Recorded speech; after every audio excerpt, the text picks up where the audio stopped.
Asheville, North Carolina. I'd say some of the impacts from Hurricane Helene were a lot of people lost their houses. There was tons of people that lost their lives. To live at the bottom of the street, they were about to write their social security number. They thought they were going to die. Some guy was trapped on a roof and he was just standing there.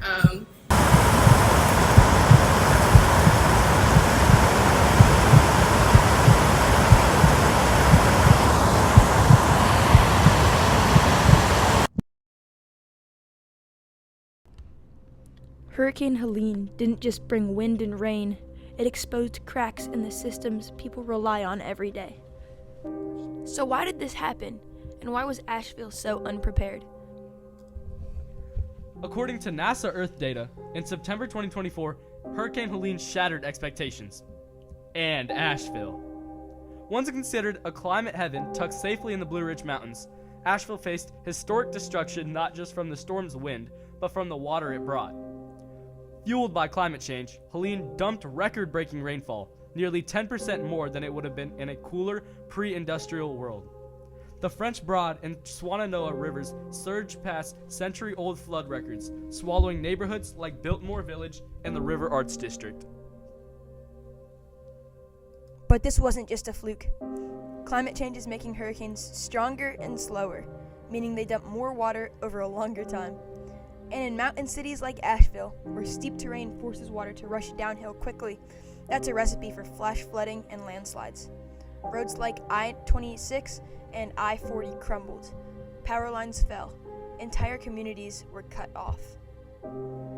Hurricane Helene didn't just flood a city, it flooded the idea that anywhere is truly safe from the climate crisis. The issue of Hurricane Helene in western North Carolina stretches further than what you can see with your eyes.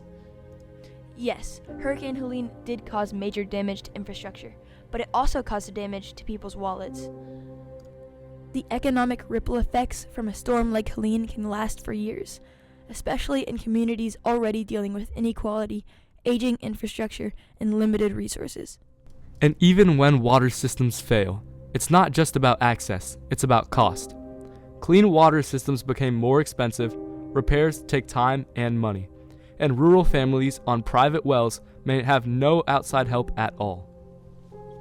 Take 12 Bones as an example, a barbecue restaurant outside of Asheville, known to many locals, completely destroyed by the flooding, causing many to lose their jobs and others to lose their favorite restaurant. These challenges aren't always seen from the outside, but they shape everyday life, how people eat, work, and survive after the storm has passed. To understand water in Asheville, we have to look at more than just pipes and rivers. We have to look at the people who pay the price when those systems break down. But what about today? Over the last 7 months, western North Carolina has been forgotten. The storm may be over, but for many in Asheville, the impact is still part of daily life. Our goal in this documentary is to draw attention back to Asheville and the recovery effort that is still needed there. We found that today, almost all of the lingering damages are in areas that experienced extreme flooding. In these areas, you can still see the hurricane everywhere. Every 50 feet along the road, a car has been pulled out of the river, or there's a pile of road debris. As a resident told us, if you were in the wind, total devastation. If you were near water, total devastation. Total devastation everywhere. Imagine coming home from work every day and seeing constant reminders of the most traumatic experience of your life.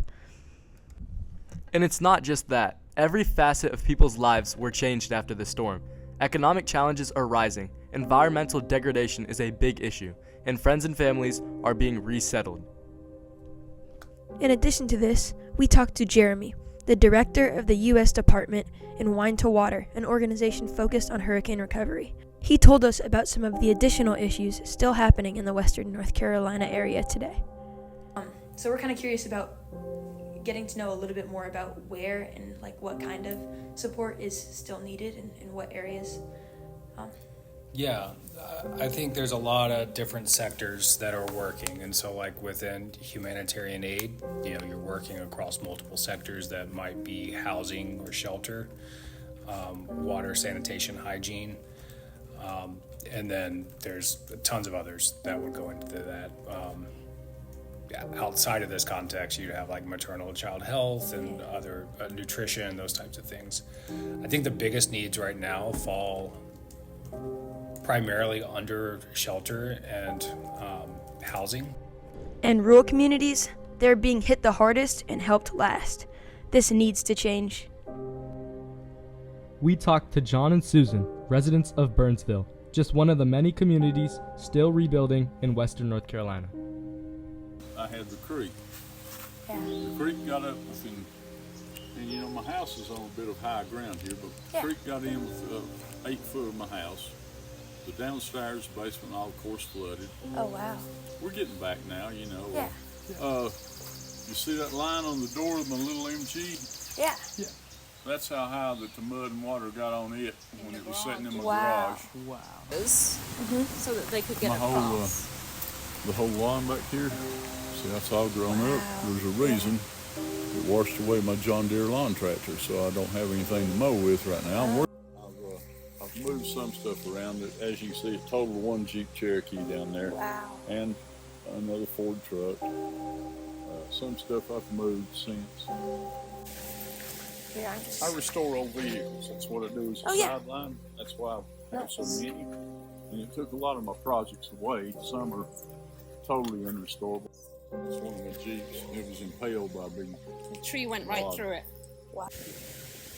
How many cars did you have before, or how many? How many I lose? Let's see. The Bronco, 2 Jeeps, a John Deere tractor, and 2 4-wheelers. Gone. As you heard, John owns a car restoration business, and when the storm hit, he lost a lot of his assets. Just another way the storm impacted his life. Has your day-to-day life been impacted a lot from the hurricane, or not as much? Yeah. Well, yes, because, you have plans. It's spring, it's gardening time and all that. A lot of the bottom land that we would have planted crops in is just rock bar and sand now. You probably see the damage on the tree where the bark's gone. The water, was Wow, way up so on the all the way up trees. there. These up just sitting one boulder on top of another. Yeah. And all this, like I said, the creek was pretty much where it was, and all this, was level land. As you can hear John say, many of the boulders and rocks in the creek weren't there before the storm. It really shows you the strength of the water during the flooding. Built a makeshift road so that the people on this side could drive. Yeah, we've using got this bridges property. intact now. Before we made, some were foot bridges, some were ATV bridges, so the guys at least wouldn't have to carry the groceries so far. Yeah. And that was our neighbor's house, Gayla, who got hit by the mudslide. Was it up on the hill a little bit further, and it just came about all the 40 way? foot higher. It knocked it off Wow. the foundation and just pushed it that far, and she was in it. In it? Yeah, she was Oh, Is she okay? is she okay? incredible. A miracle, man. Miracle Unscathed, that she a little was scraped and alive. bruised, but basically unscathed. Wow. From our interview with John and Susan, we learned 2 big things. First of all, it reinforced our understanding for the need of recovery efforts in areas that experienced flooding. And second, it showed us that rural areas are being targeted and left out of support efforts.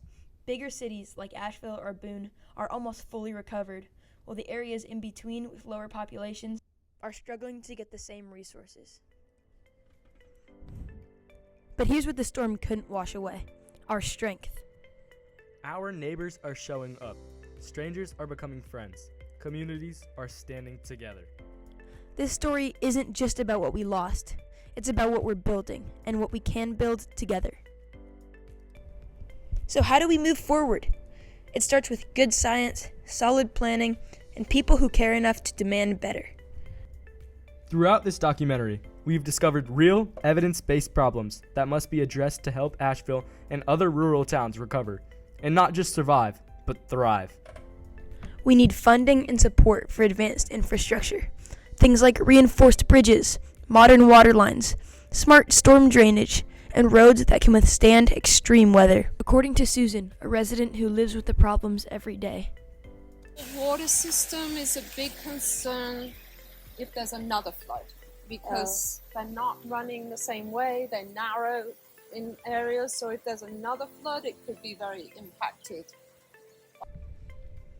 And it's about equity. Rural communities often get less investment, slower response times, and fewer long-term fixes. But the part that you get from the government, like our friend who lost her house, she only just recently got $750 from the government.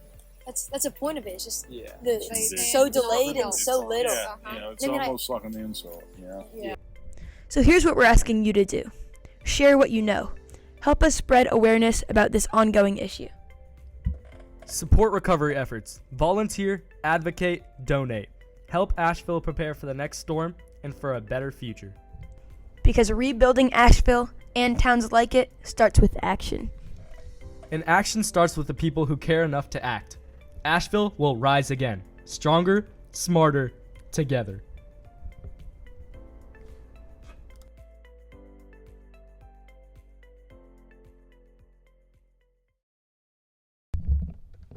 This documentary did a great job of shining light on the current day issues caused by Hurricane Helene in western North Carolina. But throughout our research, we realized that a big problem, the lack of preparation for future storms and hurricanes. So if we were to do anything differently, or in addition to this documentary, we would write policies enforcing infrastructure quality.